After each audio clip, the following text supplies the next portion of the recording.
찬송받으신 하나님께 영광을, 또 찬송으로 영광을 돌린 우리 구역원들을 위해서 힘차게 박수로 격려해 주면 좋겠습니다. 네. 너무 감사합니다. 제가 오늘 설교를 준비하다가 인터넷 뉴스를 잠깐 우연찮게 보게 됐습니다. 깜짝 놀랐습니다. 요즘 보이스피싱이 유행하지 않습니까? 근데 보이스피싱의 어떤 그 중간 관리자 정도 역할을 했던 분이 아마 여러분들 보신 분들 계실 겁니다. 목사님. 네. 50대 초반의 목사님. 교인이 한 60에서 70명 정도 되는 그런 교회의 목사님, 담임 목사님께서 보이스피싱의 어떤 그런 중간 역할을 했다 하더라고요. 이유인즉슨 자녀들의 학비 마련을 위해서. 네. 참 슬픈 이야기입니다. 당황스럽고. 여러분, 우리가 하나님 나라의 거룩한 백성으로서 이 죄악 많은 세상 가운데 그 하나님을 증거하고 나타내야 될 사람으로 살아가야 하는데, 세상의 주인된 그 물질 앞에, 돈 앞에 두려워서 세상 사람보다 못한 그런 상태로 떨어져 버린 것이 오늘 우리가 살아가는 이 시대입니다. 이 시대가 오늘 우리가 읽은 이 본문의 말씀에 나타나는 사사시대와 그리 다르지 않습니다. 사사시대가 오늘 이 시대와 거의 비슷합니다. 사사시대가 어떠한 시대입니까? 하나님을 기억하지 못하고 하나님을 예배하지 못하고 하나님을 신뢰하지 못했던 그러한 시대가 사사시대입니다. 자기 소견대로, 자기 생각에 맞는 대로 그렇게 행하던 시대가 사사시대입니다. 사사시대 이전의 시대가 누구의 시대였죠? 사사기 이전의 책이 여호수아. 여호수아의 시대가 승리의 시대였다면, 말하자면 승리의 시대였다면 사사기의 시대는 실패의 시대입니다. 실패의 기록들이 사사기에 기록되어 있습니다. 여호수아가 죽고 난 뒤에 이스라엘 백성들이 하나님을 잊습니다. 하나님의 말씀을 기억하지 못합니다. 그래서 모세 이후 여호수아 시대의 사람들이 하나님의 말씀을 끊임없이 후대에 전승하여서 정말 믿음이 자신의 자손들에게로 이어지는 다음 세대로 길러가는 그러한 시대, 그래서 여호와 하나님을 붙들어서 승리를 경험하는 승리의 시대였다면 사사시대는 그 하나님을 잃어버립니다. 믿음을 전수하지 못하고 자기 소견에 옳은 대로 행하여서 다음 세대를 길러내는 시대가 아니고 이전과는 전혀 다른 사람들이 사는 다른 시대를 만들어버립니다. 요즘 우리 시대가 그렇지 않습니까? 우리 앉아있는 우리 성도님들과 여러분의 자녀들이 틀리고 저와 또 우리의 자녀들이 많이 틀립니다. 혹여 여기 앉아 계신 어르신들 가운데 우리 20대, 10대 자녀들이 사용하는 인터넷 언어라든지 요즘에는 일상 중에도 많이 사용을 하는데 그런 언어들을 많이 이해하지 못할 겁니다. 그렇죠? 저도 모릅니다. 도무지 무슨 말인지. 여러분, 완전 이 말의 뜻이 뭔지 아십니까? 완전. 이게 두 가지 뜻으로 사용되더라고요. 어떤 말에 대해서 정말 재수없어. 그러면 완전. 이러면 완전 뭐뭐뭐. 완전 공감해 할 때 완전 이러면 정말 나 그거 공감한다. 나도 정말 그래 동의해. 완전 이렇게 했는데 의미가 전혀 틀립니다. 그냥 들어서는 모릅니다. 문자로 쓰이면 더 모릅니다. 지금 우리가 사는 시대와 다른 세대를 우리가 만들어가고 있습니다. 문화적으로도 그렇고요. 또 신앙 문제에 있어서는 더더욱 그렇습니다. 이 사사시대가 그랬던 시대입니다. 여호수아 시대 때까지 이렇게 건강하고 신앙적이었던 이 시대가 왜 갑자기 사사시대로 넘어가면서 몰락하였는가? 그 주요한 원인이 다른 데 있지 않습니다. 이스라엘이 자신들의 사명을 기억하지 못하고 그 사명을 실패했기 때문입니다. 사명으로 살지 않고 자기의 삶을 영위하기 위한 그러한 자신의 목적으로 살았기 때문에 사사시대가 실패하게 됩니다. 그래서 온갖 죄로 물들었던 가나안 땅을 이렇게 정복하라라고 하나님께서 그 땅에 들여 보내주신 그 목적을 다 까먹고 그 땅을 구성하고 있는 모든 요소들, 사회적인 부분, 정치적인 부분, 경제적인 부분, 문화, 종교, 뭐 이루 말할 수 없는 모든 총체적인 부분들을 그들이 다 흡수합니다. 가나안 땅에 들어가서 거룩한 하나님의 땅으로 만들어내는 것이 아니라 가나안 땅에 들어가서 가나안 사람으로 가나안화 돼버린 겁니다. 사명을 잃어버린 겁니다. 하나님을 잃어버리고 하나님의 말씀을 잃어버리고 하나님의 구원의 역사를 잃어버리고 하나님의 은혜를 잃어버림으로 말미암아서 그들이 실패 시대를 경험하게 됩니다. 그런데 사사기서에 새로운 사사들이 등장할 때마다 공통적으로 시작되는 표현이 있습니다. 이게 매우 굉장히 특징적인데 이런 겁니다. 이스라엘이 또 여호와의 목전에서 악을 행하며 힘들면 하나님을 찾습니다. 사사를 보내주시면 또 조금 정신 차리다가 다시 하나님의 목전에서 악을 행하였다. 이 계속해서 반복됩니다. 300여 년을 계속 반복됩니다. 그들에게 변화가 없었습니다. 달라지지 않습니다. 끊임없이 악으로 빠져들어갑니다. 여러분, 우리가 선으로 나아가기는 참 어렵고 악으로 빠져들어가는 건 참 쉽습니다. 다시 한번 잘 들어보십시오. 선으로 나아가는 건 참 어렵습니다. 그런데 악으로 빠져들어가는 것은 참 쉽습니다. 우리 어린아이들 한번 보십시오. 가르쳐주지 않아도 나쁜 말, 나쁜 행동, 나쁜 생각, 나쁜 습관 얼마나 많이 잘 체득합니까? 가르쳐주지 않아도 어느 순간 그렇게 합니다. 그런데 우리가 옳다고 생각하는 것, 선하다고 생각하는 것 아무리 가르쳐도 아이들이 그거 잘 하지 않습니다. 우리 인간의 모습입니다. 우리가 악하여지려고 해서 악하여지는 존재가 아닙니다. 여러분, 우리가 악으로 빠져들어가는 주요한 원인 중에 하나는 아무것도 하지 않을 때, 내가 가만히 있으면 뭐 악해지지 않겠지라고 자신이 그냥 아무것도 하지 않고 가만히 있을 때 우리는 서서히 악으로 빠져들어갑니다. 그러기 때문에 우리가 기도하는 겁니다. 그러기 때문에 우리가 모이는 거고, 그러기 때문에 모여서 예배하는 겁니다. 그러기 때문에 끊임없이 말씀을 듣고 배우는 겁니다. 하나님의 영을 끊임없이 구해야 되는 겁니다. 우리가 계속해서 악으로 빠져가기 때문입니다. 우리가 이 사사기서를 대하면서 발견하는 것은 이 세속화의 거센 물결 앞에 우리 자신을, 우리 교회를, 우리 가정을, 우리의 다음 세대들을 어떻게 지켜가야 할 것인가, 그것을 해답을 찾는 의미에서 참 시사하는 바가 큽니다. 하나님을 잃고 믿음을 잃어서 세상을 두려워하는 그 모습 나에겐 있지 않은가.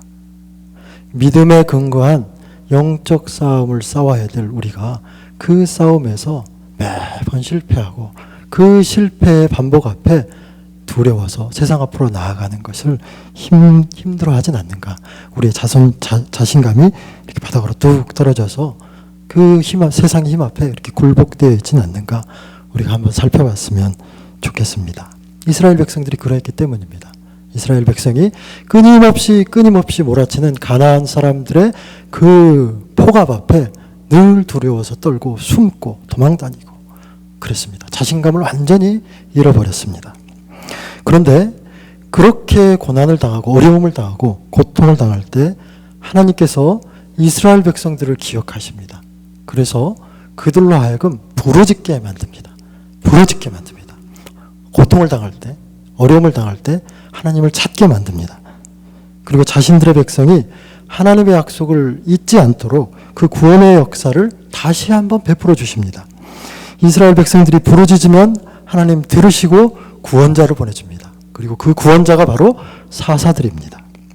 사사들을 통해서 구원의 역사를 베푸시는데 그 동일한 하나님의 은혜와 하나님의 역사가 오늘 지금 우리에게도 같습니다. 오늘 우리가 참 많이 기도하기를 원하고 참 많이 부르짖기를 원하는데 우리가 기도하고 부르짖는다면 그것은 우리의 삶 가운데 하나님이 일하시고 하나님의 역사를 이루어 가시고 있다라는 증거입니다. 속박에서, 억압에서, 또 이 결박에서, 또 우리가 자유를 누리지 못하는 것, 기쁨을 누리지 못하는 것, 실패의 두려움 앞에 그렇게 머물러 있는 것, 잃어버린 믿음의 자신감을 다시 회복하게 하는 것. 그것은 다름 아니라 하나님을 찾는 겁니다. 부르짖는 겁니다. 이스라엘 사람들이 그렇게 부르짖을 때 하나님께서 사사들을 세우셔서 그때마다 보내시는데 첫 번째 사사가 누구죠? 첫 번째 사사가 요 정도는 우리가 딱 나와야 됩니다. 첫 번째 사사가 온니엘, 두 번째가 나는 왼손잡이야, 에훗, 세 번째가 삼갈, 그리고 네 번째 드시입니다. 드시, 드보라 아주머니. 이 드보라 아주머니가 참 매우 특징적입니다. 이분은 그냥 동네 아주머니입니다. 한 남편의 아내, 평범한 아주머니입니다. 그런데 지금으로부터 3000년 정도 더 이전에 이 고대 근동의 이 사회에서 이 여인을 하나님 들으셔서 한 민족을 구원하는 사사로 사용하십니다. 여기 앉아 계신 많은 평범한 우리 어머니들이요, 우리 아주머니들이요, 힘을 내십시오. 기도하십시오.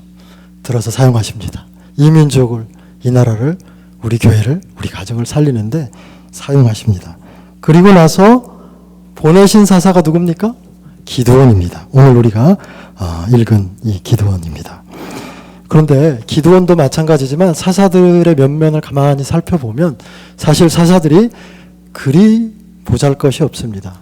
뭐 좀 남다른 데가 없습니다. 기드온도 마찬가지고요. 어떻게 저런 사람을 하나님이 쓰실 수 있지? 뭐 이런 반문도 생각할 만큼 별로 그렇게 특별한 부분이 없는 사람들이 많이 있습니다. 오늘 기드온을 한번 보십시오. 기드온 우리가 잘 아는 사람처럼 참 소심한 사람이었습니다. 참 걱정이 많은 사람이었습니다. 조금 지난 말로 완소남이었습니다. 완소남 뭐죠? 완전 소심한 남자입니다. 완전 소심한 남자.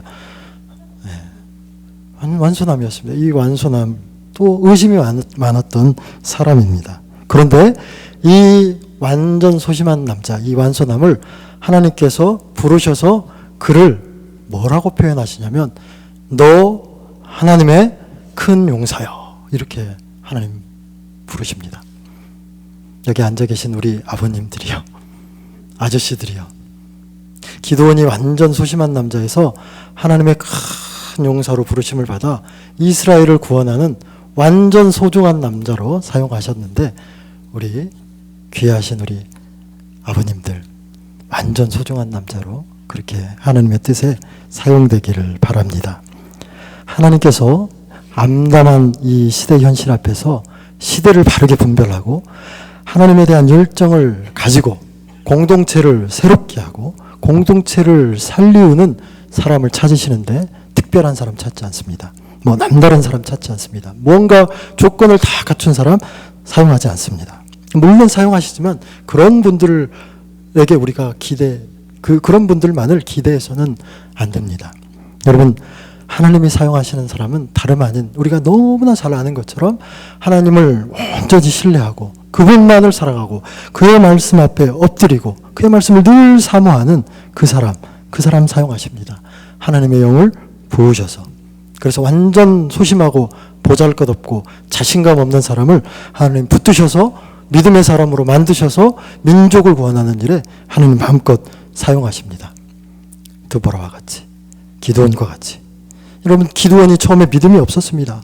얼마나 의심이 많았는지 하나님까지도 시험합니다. 양털 가지고 하나님 적셔주세요, 마세요, 뭐 시험을 합니다. 하나님 그 시험을 다 이렇게 또 참고 다 해주죠. 기드온의 말이 요구대로 다 해줍니다. 하나님께서 믿음 없는 기드온의 그 표징을 구하는 그 하나님을 시험하는 거 하나님 다 들으시는데 이유는 다른 데 있지 않습니다. 이 완전 소심한 남자를 믿음이 자라가게 해서 완전 소중한 남자로 변화시키기 위함입니다. 여러분, 하나님께서 우리에게도 그렇게 일하십니다. 우리에게도 믿음을 계속 더하시고 자라게 하셔서 하나님의 일꾼으로 사용해 가십니다. 오늘 본문 말씀 9절을 우리가 함께 한번 읽어볼까요? 시작. 그 밤에 여호와께서 기드온에게 이르되 일어나 진영으로 내려가라. 내가 그것을 내 손에 넘겨주었느니라. 이제 기드온이 하나님의 부르심을 받고 이제 한번 해보자 이렇게 생각을 했음에도 여전히 두려움이 있습니다. 근데 그 기드온에게 하나님 말씀하신 겁니다. 기드온아, 일어나라. 내가 저 적들을, 미디안 적들을 네 손에 붙였다. 일어나라. 치러 내려가라. 이렇게 말하는데 기드온이 여전히 의심합니다. 여전히 두려움이 있습니다. 왜 그렇습니까? 우선은 자신을 바라봤습니다. 자기 안에 자신을 바라봤고 또 자신과 함께 했던 자신의 병력 300명을 바라봤습니다. 그리고 그들의 적 미디안 대군을 바라봤습니다. 기드온이 함께 전투에 참여한 이 300명의 용사들, 여러분 300 하면 떠오르는 영화 있죠? 네. 우락부락하고 식스팩 있는 그 그리스의 정병, 그 300, 그 용사들을 우리가 생각하시면 안 됩니다. 기드온의 용사 300명은 그냥 동네 아저씨들입니다. 훈련받지 않은 그냥 동네 아저씨들, 동네 형들입니다. 이 사람들에게 무기도 들려있지 않습니다. 창과 칼 같은 무기도 들려있지 않고, 그렇다고 뭐 농기구라도 좀 들어서 사람을 좀 이렇게 해하고 하는 어떤 그런 것도 들려있지 않습니다. 그들이 들었던 건 뭡니까? 횃불과 항아리입니다. 이 군대의 모습을 갖추지 않습니다. 뭐 좀 이상한 별난 군대, 별난 그런 모습입니다. 그런데 12절에 보면 미디안 군대는 정말 많은, 정말 메뚜기처럼 많은, 셀 수가 없는 그런 병력이 주둔하고 있습니다. 13만 명이 넘는 병력. 근데 그 미디안 군대에게로 일어나서 300명 데리고 가라고 하는 겁니다. 참 어처구니가 없는, 어이가 없는 그런 상황을 하나님 만드시는 겁니다. 여러분, 우리 같아도 기도원과 똑같았을 겁니다. 그렇죠? 이렇게 생각할 수 있죠. 하나님 지금 뭐 하시는 건가? 나를 좀 지금 물 먹이려고 하시는 건가? 골탕 먹이려고 하시는 건가? 내가 좀 말 좀 안 들었다고 나를 지금 물 먹이려고 이렇게 하시는 건가? 이런 생각 들지 않겠습니까? 어이가 없는 상황을 하나님께서 만들어 가십니다. 왜 하나님 이런 상황들을 만들어 가실까요? 왜 이런 싸움들을 주도해 가실까요? 전쟁의 주관자가 누구기 때문입니까? 하나님이시기 때문입니다. 하나님이 전쟁의 주도자이기 때문입니다. 그리고 그 전쟁에 승리하신 분이 하나님이시기 때문입니다.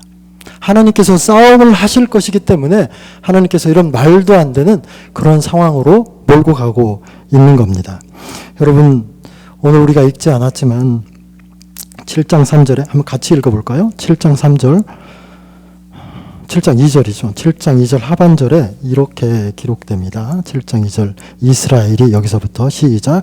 이스라엘이 나를 거슬러 스스로 자랑하기를 내 손이 나를 구원하였다 할까? 네.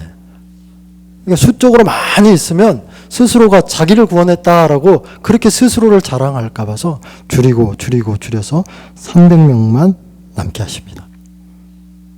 이 모든 이유를 한마디로 종합하자면 기드온의 믿음을 더하기 위해서 군대의 숫자를 줄여가는 겁니다. 수를 빼고 믿음을 증가하고, 수를 빼고 믿음을 더하고, 이게 하나님의 방법입니다. 이스라엘 백성이 살아계셔서 역사하시는 그 하나님의 전능하심을 알게 하기 위해서 딱 300명 남겨둡니다. 내가 그들을 내 손에 넘겨줄 것이다, 이렇게 말씀하십니다. 여러분, 이 사실을 믿습니까? 이 하나님을 오늘 우리가 붙들고 계십니까? 아멘 아니십니까? 아멘이십니다.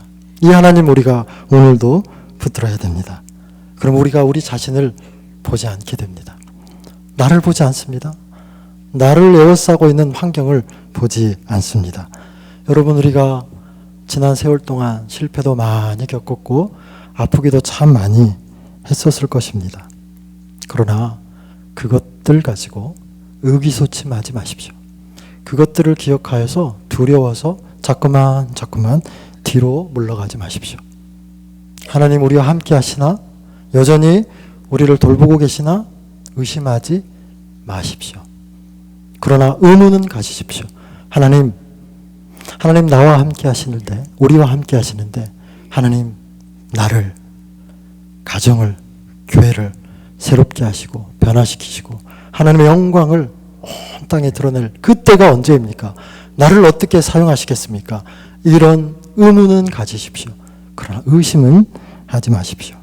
하나님께서는 우리와 전혀 다른 방법으로 하나님의 일들을 해나가시는데 그때 우리에게 실패도 고난도 말도 안 되는 상황으로도 몰고 갑니다. 우리는 그 문제들로 인해서 참 많이 슬프고 고민하고 참 많이 애타했는데 하나님 그 고난을 빼는 것이 아니고 계속해서 우리에게 더하십니다. 고난을 더하시는 것은 다름 아닌 우리에게 믿음을 주시기 위함입니다. 그렇게 확신하시고 내 삶 가운데 여전히 고난이 창틀의 먼지처럼 켜켜이 남아있다. 닦아도 지워지지 않는 기억의 흔적들이 내 시야를 여전히 가리고 있다. 그런 상황 가운데 하나님 나를 통해서 하나님의 일을 하시겠구나. 이런 믿음으로 주를 찾고 주를 부르짖고 말씀을 더 의지하고 나아가기를 바랍니다. 믿음이 없으면 두려워지는 겁니다. 하나님을 향한 신뢰를 잃어버리는 것이 두려움의 근원입니다. 그리고 실패하는 겁니다. 사사시대의 사람들이 그랬던 겁니다. 그들이 하나님을 기억하지 못하고 하나님을 두려워하는 것이 아니고 세상을 두려워함으로 하나님을 신뢰하지 못합니다. 하나님을 찾지 못합니다. 계속해서 악의 구렁텅이로 그렇게 빠져 들어간 겁니다. 기드온도 처음에 담대하지 않았습니다. 기드온도 참 아까 말씀드렸던 것처럼 소심했습니다. 여러분 우리가 우리 자신을 보면 이런 생각 듭니다. 내가 언제부터 그랬다고? 내가 그런 일들 할 수 있겠어? 내 자신을 보면 그렇습니다.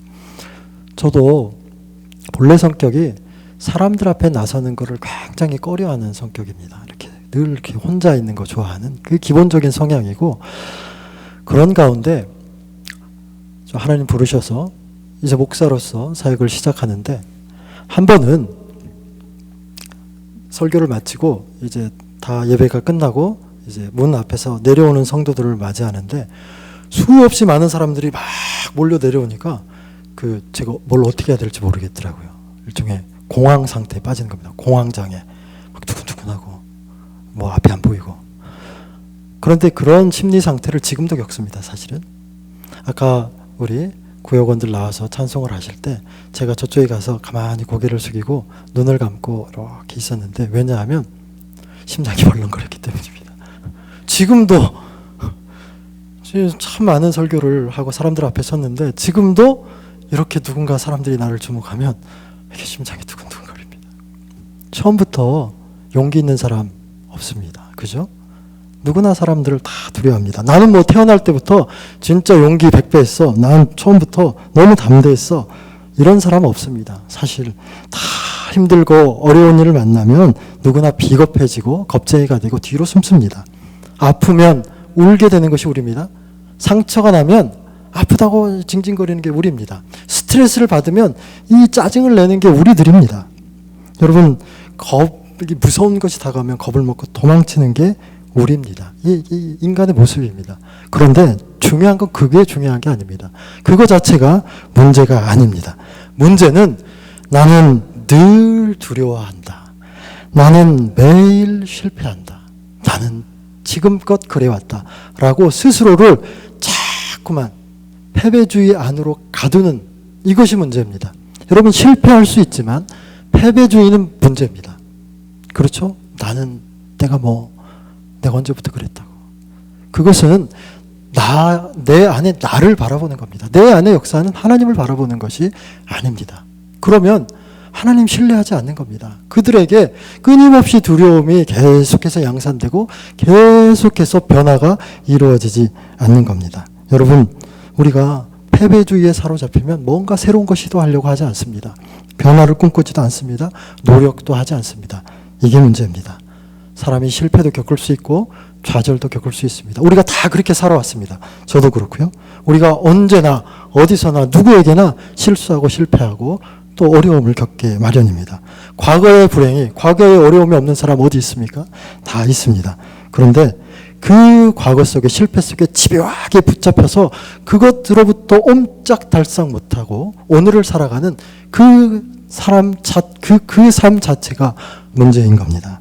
여러분 우리에게 더 이상 과거는 오늘을 살아가는데 아무런 힘이 없는 겁니다. 성경은 말하죠. 보라, 새 것이 되었다. 말하지 않습니까? 과거는 우리에게 아무런 힘이 없는 겁니다. 우리는 그렇게 선포하고 선언하면서 말씀을 붙들고 그렇게 나가야 됩니다. 두려움의 근원이 다른 데 있지 않습니다. 자꾸만 내 자신을 살펴보는 데 있는 겁니다. 이렇게 두려워 떠는 기드온에게 하나님께서 그 마음을 잘 아시고 10절에 이렇게 말씀하시죠. 함께 읽어볼까요? 시작. 만일 내가 내려가기를 두려워하거든 내 부하 브라와 함께 그 진영으로 내려가서. 아직도 두려우니, 아직도 두렵다면 너의 부하 브라와 함께 둘이 미디안 진영으로 한번 정탐을 가봐라, 내려가봐라, 이렇게 말하고 있는 겁니다. 그래서 그 둘이 정탐을 들어갑니다. 놀랍게도 발각이 안 됩니다. 어떻게 된 일이지? 그들이 발각이 안 되고 진영 안으로 들어가서 그 진영 안에서 사람들이 이야기하는 것을 듣게 됩니다. 병사들이 이야기를 하는데 한 병사가 꿈을 꿨다고 합니다. 꿈을 꿨는데 보리떡 한 덩이가 진영으로 굴러와서 대굴대굴 굴러와서 온 막사를 헤집어 놓았다는 그런 꿈의 이야기를 합니다. 보리떡 한 덩이가 메뚜기처럼 많은 이 정말 잔악무도한 미디안 군대를 쑥대밭으로 만들었다는 겁니다. 별 볼 일 없는 보리떡 한 덩이, 손에 쥐어지는 보리떡 한 덩이가. 여러분, 그것이 바로 이스라엘 기드온의 300명의 군대의 모습 아니겠습니까? 보리떡 보잘것없는 13만 5천의 미디안 대군 앞에 서 있는 아주 보잘것없고 초라했던 그런 이스라엘 군대의 모습이 보리떡입니다. 기드온 자신도 스스로를 그렇게 여겼을 겁니다. 내가 보리떡 같은 존재다. 내가 참 약한 존재다. 그런데 하나님께서 이 연약한 아무것도 정말 기대할 수 없는 이 보리떡 한 덩이로 미디안 군대를 다 물리치십니다. 보리떡도 붙들고 사용하신다면 한 군대를, 그 대군을 물리치는 것이 하나님이십니다. 막대기도 하나님 손에 붙들린다면 홍해도 가르게 합니다. 자그마한 돌멩이도 하나님 손에 붙들린다면 거대한 거인도 쓰러뜨립니다. 여러분, 보리떡 한 덩이가 굴러와서 미디안 막사를 무너뜨렸다는 꿈의 의미가 뭡니까? 한 사람이 그 이야기를 하자 다른 사람이 이렇게 말합니다. 해몽을 하는 거죠. 그리고 그 해몽을 듣고 기드온이 용기를 얻는데,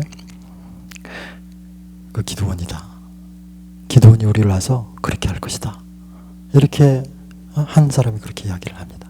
그리고 지금까지 기드온이 용기가 없어서 두려워서 자신감이 없어서 그렇게 떨고 있던 기드온이 그 사람의 이야기를 듣고 이제 스스로가 하나님께서 자신을 통해서 어떻게 역사하실지 발견하게 됩니다.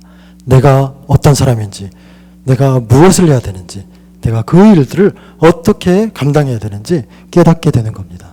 하나님을 거기서 만나게 되는 겁니다. 하나님이 우리와 함께 하시면 바로 그렇게 됩니다. 우리 안에 문제가 있고 두려움이 있고 내 스스로가 볼 때에도, 남들이 볼 때도 정말 보리떡처럼 보잘것없는 존재일지라도 하나님 우리와 함께 하시면 하나님의 그 큰 역사하심을 이루어 가십니다. 기드온이 이 말을 듣고 자신감을 회복하고 용기를 내어서 이제 자신의 함께한 300명의 병사들과 함께 일어나서 진군합니다. 15절을 함께 보도록 하겠습니다. 15절 시작. 기드온이 그 꿈과 해몽하는 말을 듣고 경배하며 이스라엘 진영으로 들어와 이르되 일어나라, 여호와께서 미디안과 그 모든 진영을 너희 손에 넘겨주셨느니라. 이렇게 선언합니다. 여러분, 눈에 보이는 대로 판단하고 자기 생각대로 움직였던 이 사람이 이제 믿음으로 움직이기 시작하는 겁니다.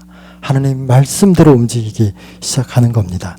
여러분, 현실은, 문제는 변하지 않더라도 우리가 그 하나님 신뢰하면, 우리가 그 하나님 여전히 믿음으로 붙든다면 하나님께서 나를 사용하셔서 우리의 현실의 문제 앞에서 하나님의 영광을 드러내십니다. 하나님의 전쟁을 해나가십니다. 하나님의 승리를 경험하게 하시는 겁니다. 내 눈앞에 보이는 현실이 답이 없어 보이고 어떻게 해야 될지, 내가 뭘 해야 될지 답답하기만 할 때 말씀이 해답이고 말씀이 능력입니다. 우리 이 사실을 믿는다면 우리가 함께 이 믿음 가지고 일어나서 하나님 부르시는 곳으로 그렇게 진군하며 나아가길 원합니다. 가장 강력한 무기가 하나님 이름입니다. 그 하나님이십니다. 더 이상 강력한 무기가 없습니다. 어떤 군대보다도 어떤 능력보다도 위대하신 분이 하나님이고 하나님의 이름입니다. 우리가 그 하나님의 이름을 붙들기를 바랍니다. 우리 교회가 얼마나 해야 될 일이 많이 있습니까? 이제 우리 속에 있었던 지난 실패와 좌절의 경험들 그것 내려놓고 하나님 말씀을 붙잡기를 바랍니다. 그러면 하나님의 그 일들을 이루어 가십니다. 말씀을 붙들고 기도함으로 일어날 때 우리가 믿음의 자신감을 회복할 때 하나님께서 하나님의 그 큰 구원의 역사를 놀랍게 성취해 가실 것입니다. 이 시간 함께 찬양하고 주신 말씀을 붙들고 기도하기를 원합니다.